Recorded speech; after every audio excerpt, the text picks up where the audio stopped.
হ্যাঁ গোপাল দাদা, তুমি যখন পুরো ব্যবস্থা করছো তখন আমাদের আর কোনো আপত্তি নেই। তোমাকে কালকে সকালেই আমাদের বনভোজনের চাঁদাটা দিয়ে দেব। বেশ বেশ। আরে গোপাল দাদা, তুমি যখন এই বনভোজনের দায়িত্বে আছো তখন আমাদের আর চিন্তা কিসের? তাহলে তোমরা নববর্ষের দিন সকাল সকাল রাজবাড়ি চলে এসো, পুজোর প্রসাদ খেয়ে আমরা রওনা দেব, কেমন? আচ্ছা গোপাল দাদা। তাহলে মোটামুটি 20 থেকে 22 জন লোক হচ্ছে।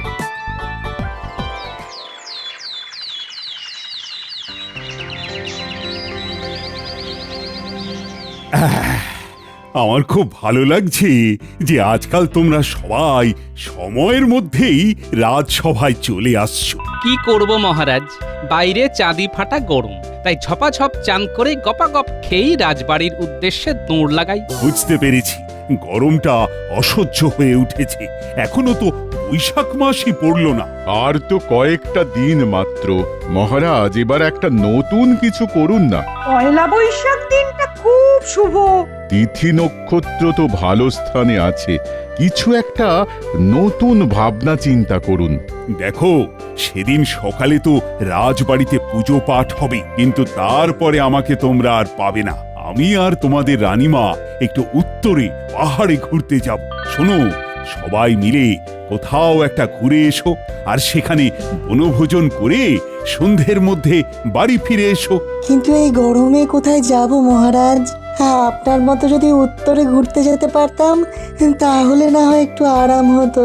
ঠিক আছে, তোমরা সবাই ভাবনা চিন্তা করো, আগামীকাল না হয় এই নিয়ে আলোচনা করা যাবে। বেশ বেশ, ঠিক আছে মহারাজ।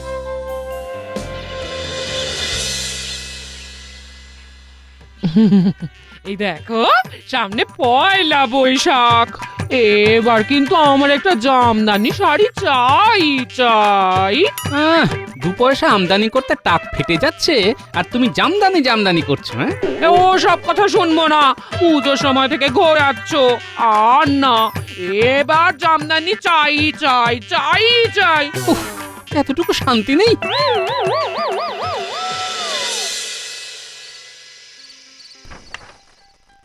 এই শোনো না, কি হয়েছে বলো?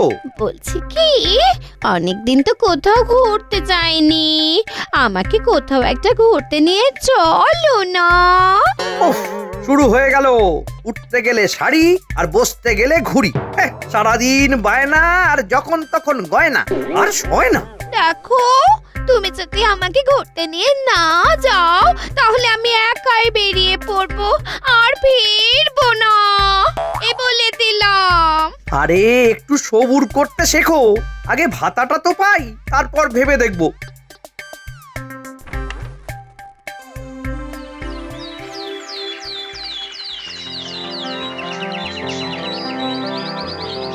তাহলে বলো, তোমরা সবাই কে কি পরিকল্পনা করলে?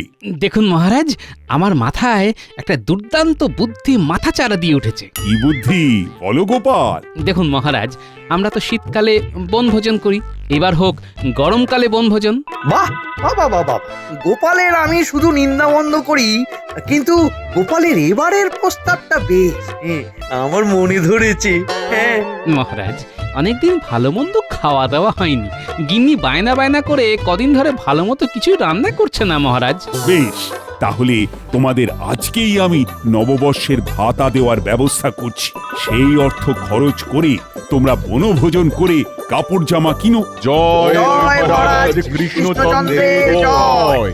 ঠিক আছে, ঠিক আছে গোপাল, তুমি যখন বনভোজনের প্রস্তাব তুলেছ তখন তুমি না হয় এই ব্যাপারটা নিজের হাতে সামলাও।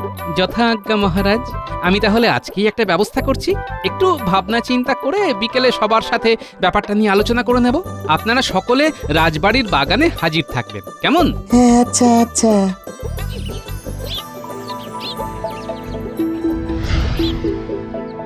উফ, মন্ত্রীমশাই, কতদিন পরে আপনার বাড়িতে পাত পেড়ে খাচ্ছি। এই গরমের মধ্যে আমের চাটনিটা কিন্তু জমে গেছে। আজকাল তো আর ডাকেন না আমাদের, বড্ড কিপটে হয়ে গেছেন। আগে হাত ভরে রোজগার ছিল, পাত ভরে খাওয়াতাম, আর হাত খুলে খরচ করতাম, কিন্তু এখন গোপাল এত ধরিবাজ হয়ে গেছে যে কি আর বলবো। দেখুন, ছোট মুখে একটা বড় কথা বলি, আপনি না হয় টাকা পয়সা চুরি করেন, গোপাল মহারাজের মন চুরি করে। আর বারবার দাও মেরে বেরিয়ে যায়। তাই এবার আপনাকে চোরের উপরে বাটপাড়ি করতে হবে। মানে গোপাল নাম কেনার চেষ্টা করবে, কিন্তু আপনি সেটা বদনাম করে দেবেন। আর সেটা করবেন। সাব্বাস, এই তো চাই।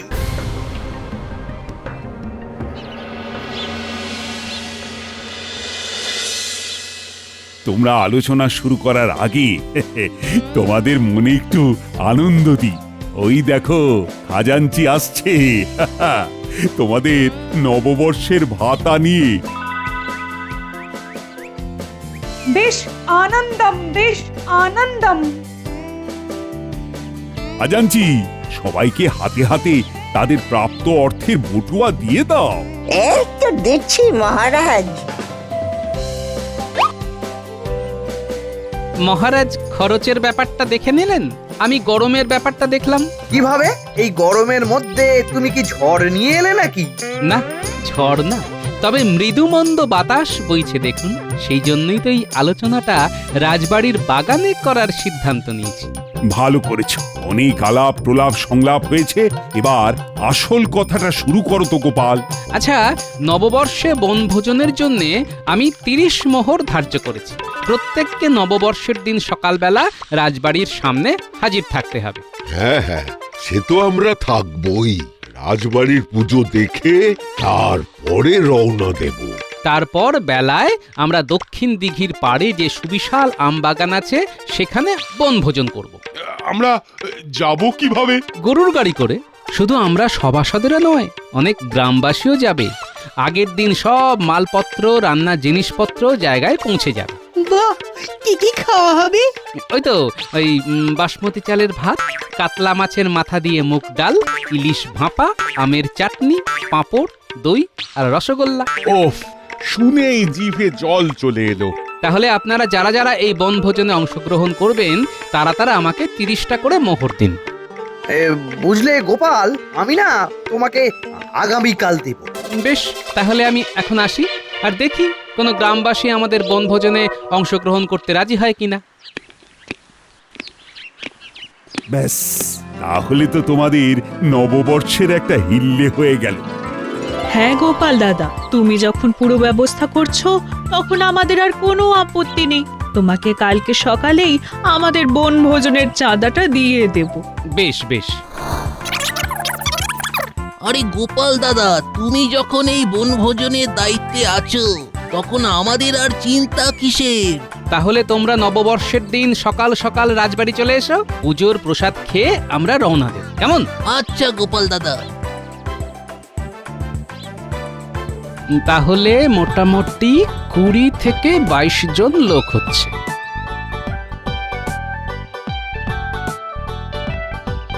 বলা, নববর্ষের দিন সকালবেলায় কয়েকশো রসগোল্লা আর দই লাগবে, বুঝলি? আমরা বেশ কিছু গ্রামবাসী আর মহারাজ বাদে সব সভাসদেরা মিলে বনভোজন করতে যাব। ও, এবারে সিদ্ধিদাতা আমার দিকে মুখ তুলে চেয়েছেন। কিরকম? এই যে একটু আগে মহারাজ এসেছিলেন, সকালবেলা এই রাজবাড়ির পুজোর জন্য মিষ্টির বায়না করে গেলেন। তারপরে আমি এলাম, তার মানে শুধু সিদ্ধিদাতা নয়, ধন সম্পদের দেবীও তোমাকে আশীর্বাদ দিচ্ছেন, সেটা বলো। হ্যাঁ হ্যাঁ, ঠিকই বলেছ। কিছু অগ্রিম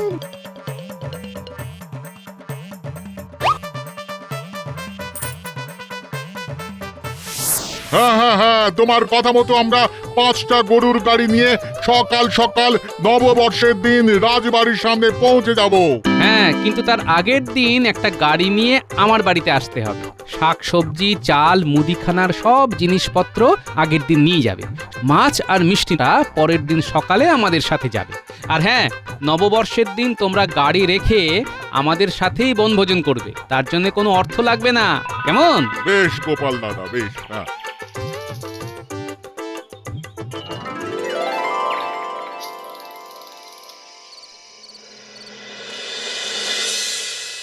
বুঝলি তো বটা ঘটা, গোপাল সবাইকেই রাজি করিয়ে নিয়েছে 30 মোহরে বনভোজন।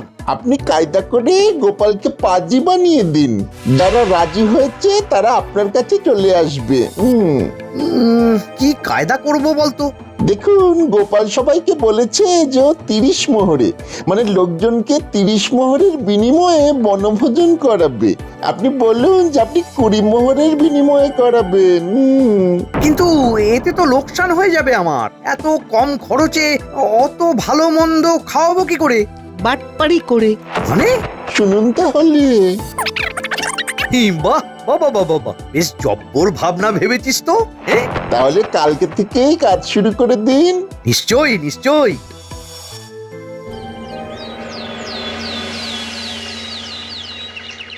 তারপরে বলো গোপাল, বনভোজনের কি ব্যবস্থা হলো? মহারাজ, সব ব্যবস্থা হয়ে গেছে। সমস্ত বাজারে দোকানে দোকানে আমি বলে দিয়েছি, নগদ অগ্রিম দিয়ে এসেছি। ব্যাস, তাহলে তো আর কোনো চিন্তাই নেই। সবাই গোপালকে 30 মোহর করে দিয়েছো তো? মহারাজ, আমি দিইনি, কারণ আমি গোপালের সাথে যাব না বনভোজনে। সে কি মন্ত্রী মশাই, আপনার আপত্তি কোথায়? গোপাল, তুমি কি বনভোজনের ব্যবস্থাপনায় কোনো ত্রুটি রেখেছো? না তো মহারাজ, সব ব্যবস্থাই ঠিক আছে। গরুর গাড়ি বলা আছে, গরুর গাড়ি ওখানে রাখার জন্য সুন্দর জায়গা রয়েছে। আগের দিন চাল, ডাল, তেল, নুন, মুদিখানা, আনাজ, হাঁড়ি পাতিল সব পৌঁছে যাবে। আর পরের দিন মাছ আর মিষ্টি নিয়ে যাও। বাহ বাহ বাহ, এ তো সব গোছানো ব্যাপার। তাহলে মন্ত্রীর সমস্যা কোথায়? না, এসব বলতে পারবো না। যা বাবা, কি আর করব বলুন, আপনাকে তো আর ধরে বেঁধে নিয়ে যেতে পারবো না। তাছাড়া একজন না গেলে কিছু যায় আসে না। তোমরা ঝগড়াটা বন্ধ করো তো। দেখো, গোপাল 30 মোহরের বিনিময়ে তোমাদের সবাইকে নিয়ে যাবে, কিন্তু তোমরা যদি আমার সাথে যাও তাহলে 20 মোহরের বিনিময় নিয়ে যাব, বুঝলে? একি, তাহলে আপনি আমাদের শুধু বলছেন কেন? বাকিদেরকেও বলুন। না, বিজ্ঞানী আর সভাকবি গোপালের নেওটা, তাই ওদের বলছি না। তোমরা এক কাজ করো, বুঝলে? গ্রামে গ্রামে গিয়ে বাড়ি বাড়ি গোপনে এই খবরটা পৌঁছে দাও, আর বলো যারা যারা গোপালকে অর্থ দিয়ে দিয়েছে তারা যেন গোপালের কাছ থেকে সেটা নিয়ে নেয়। বেশ বেশ, ভালোই হলো। 10 মোহর কমে ব্যবস্থা হয়ে গেল, কিন্তু খাবারের গুণমান খারাপ হবে না তো? সব ভালো হবে, সব ভালো হবে। গোপাল গরুর গাড়িতে নিয়ে যেত, আমি ঘোড়ার গাড়িতে নিয়ে যাব। আমি তো আর গোপালের মতো ভিতরে ভিতরে অর্থ নিজে ট্যাকস্থ করছি না। আমি সৎ নিষ্ঠাপরায়ণ ব্যক্তি। যাও যাও, তোমরা এগিয়ে গিয়ে গ্রামবাসীদের কান ভাঙিয়ে দাও, যাও। বেশ বেশ বেশ। ও, তাহলে তো বেশ ভালোই হলো। ঠিক আছে, আমি গোপাল দাদার কাছ থেকে টাকা পয়সা সব চেয়ে নেব। হ্যাঁ, কিন্তু ব্যাপারটা খুব সাবধানে আর গোপনে করবে। হ্যাঁ হ্যাঁ।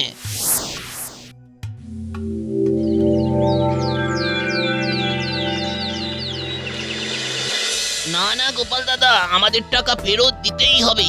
হ্যাঁ হ্যাঁ, আমরা অন্য জায়গায় অনেক সস্তায় বনভোজন করব। হ্যাঁ হ্যাঁ গোপাল, তুমি আমাদের 30 মোহর করে ফেরত দিয়ে দাও, আমরা বাকিটা বুঝে নেব।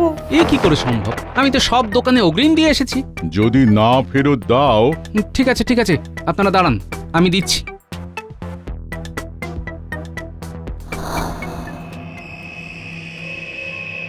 অর্ধেক লোকজন তো চলেই গেল। এবার কি হবে? আমার মনে হচ্ছে এ সব কিছু মন্ত্রী মশাইয়ের চক্রান্ত। যাই হোক, কাল বাদে পরশু নববর্ষ, যে কজন আছে তাদের নিয়েই আমরা বনভোজন করব।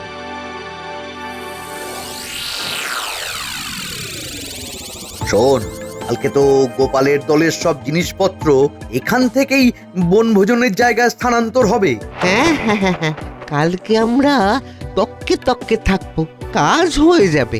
ব্যাস, তাহলেই হলো। রমেন, তাহলে সব জিনিসপত্র নিয়ে তুমি চলে যাও, আবার ফিরে আসবে। কালকে তো আমরা সবাই মিলে যাব। আগে হ্যাঁ।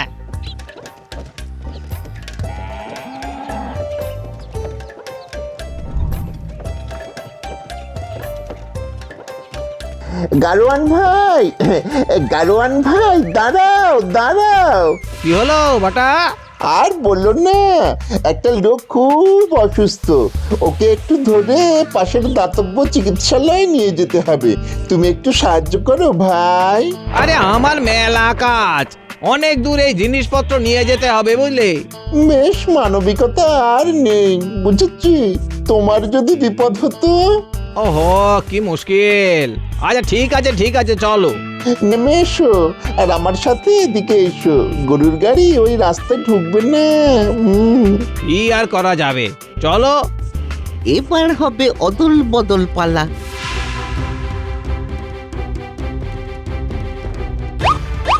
ভাই বটা কোথায়, সেই অসুস্থ ব্যক্তি কোথায়? এ বাবা, এখানেই তো ছিল, কোথায় গেল? ও, এই যে শুনছেন, কোথায় আপনি? যা, সাড়া দিচ্ছে না। দূর আমার সময় নষ্ট হলো। উফ, কাজ শেষ।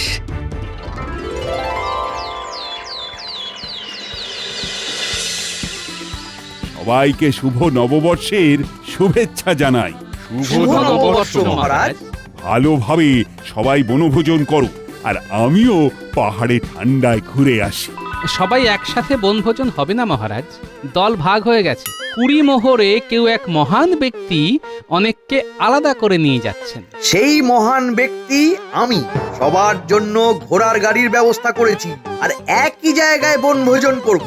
আমি গোপালকে দেখিয়ে দেব যে আমি কত বড় দায়িত্ববান। তোমরা যা ভালো বোঝো করো না, আমি তোমাদের এই সাপে নেউলে ঝগড়ায় নেই। তাহলে আর দেরি কেন?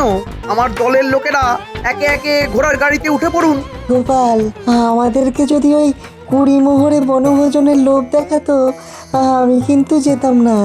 আর আমরা দাদুর সেনাবাহিনী, দাদু যেখানে আমরা সেখানে। পাকা পাকা কথা না বলে চল।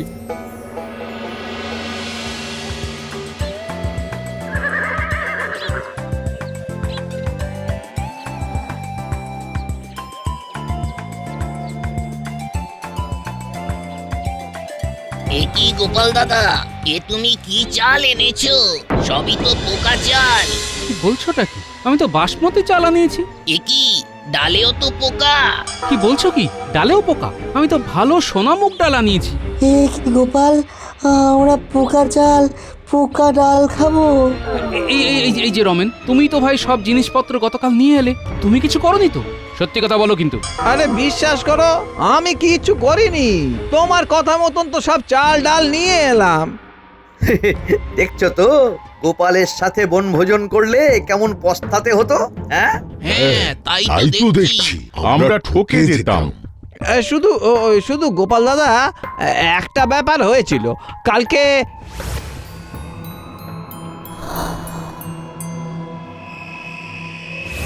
আচ্ছা এই ব্যাপার, তার মানে বটা তো মন্ত্রীর সাথে এসেছে, মানে 2 × 2 = 4। না, আমাকে এবার বাঁকা আঙুলে ঘি তুলতে হবে। আমি খুবই দুঃখিত। আমি এক্ষুনি কাছাকাছি কোনো ভালো দোকান থেকে চাল ডাল আনার ব্যবস্থা করছি। ভাই রাধুনি, তুমি বরং মাছটা আগে বানিয়ে নাও। আচ্ছা। ন্যাপলা গুলটে, তোরা কানে কানে একটা কথা শোন। বলো গোপাল দাদু। মজা জমে উঠেছে, যাই আমি গিয়ে ব্যাপারটা দেখে আসি। পুটির মা, বিজ্ঞানী, তোমরা নববর্ষ কেমন উদযাপন করছো? আর কি বলবো বলুন, সব চালে ডালে পোকা। পোকা না, তোমরা হয়ে গেছো বোকা। গোপাল 30 মোহরও নিল, আর ভাবলো তোমাদের এরকম পোকা চাল ডাল খাইয়ে বাড়ি পাঠিয়ে দেবে।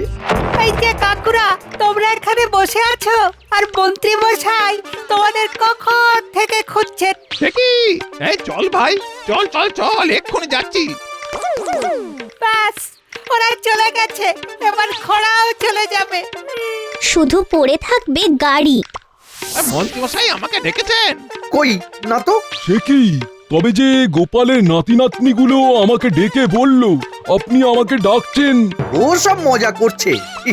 যাই হোক, ভালোই করেছো। তোমরা তো কিছু খাওনি, একটু কিছু খেয়ে নাও, কেমন? খেয়ে তারপরে যাবে। হ্যাঁ বেশ বেশ গোপাল এই কত দেরি হয়ে গেল বলো তো। আরে বিজ্ঞানী, তুমি বুঝতে পারছো না? এই সব ওই মন্ত্রী মশাইয়ের চক্রান্ত। আমার সন্দেহ যদি ঠিক হয় তাহলে এক্ষুনি পরিষ্কার হয়ে যাবে। মন্ত্রীমশাই সর্বনাশ হয়ে গেছে। কেন, কি হয়েছে? আরে আমাদের ঘোড়ার গাড়িগুলো আছে কিন্তু একটা ঘোড়াও নেই। এ কি? আরে তাহলে আমরা বাড়ি ফিরবো কি করে? হ্যাঁ, এ কি মন্ত্রী মশাই, আমরা কি করে ফিরবো? কৃষ্ণনগর তো অনেক দূর। এ বাবা, এবার কি হবে? কি হয়েছে? কোনো সমস্যা? আমাদের ঘোড়া পালিয়ে গেছে। ও, আসলে আমাদের তো ভালো চাল ভালো ডাল পালিয়ে গেল, ঠিক সেই রকমই আপনাদের ঘোড়াও পালিয়ে গেল। মানে তোমার নাতি নাতনিরা কিছু করেছে নাকি? আপনার প্রাণের বটা আমাদের মালপত্র বাহক গাড়োয়ানের সাথে কিছু করেছে নাকি? ও মন্ত্রী মশাই, আপনার কথা শুনেই তো আমি ওরে চেপে যা, চেপে যা। কি চেপে যাবে? হ্যাঁ, আমি সব বুঝতে পেরেছি। বটা, তুই যদি এখন পরিষ্কার করে সব না বলিস তাহলে তোকে আড়ং ধোলাই দেব, আর যদি বলিস তাহলে সবাইকে আমাদের গরুর গাড়ি করে বাড়ি নিয়ে যাওয়ার ব্যবস্থা করব। ওরে বল। আসলে গতকাল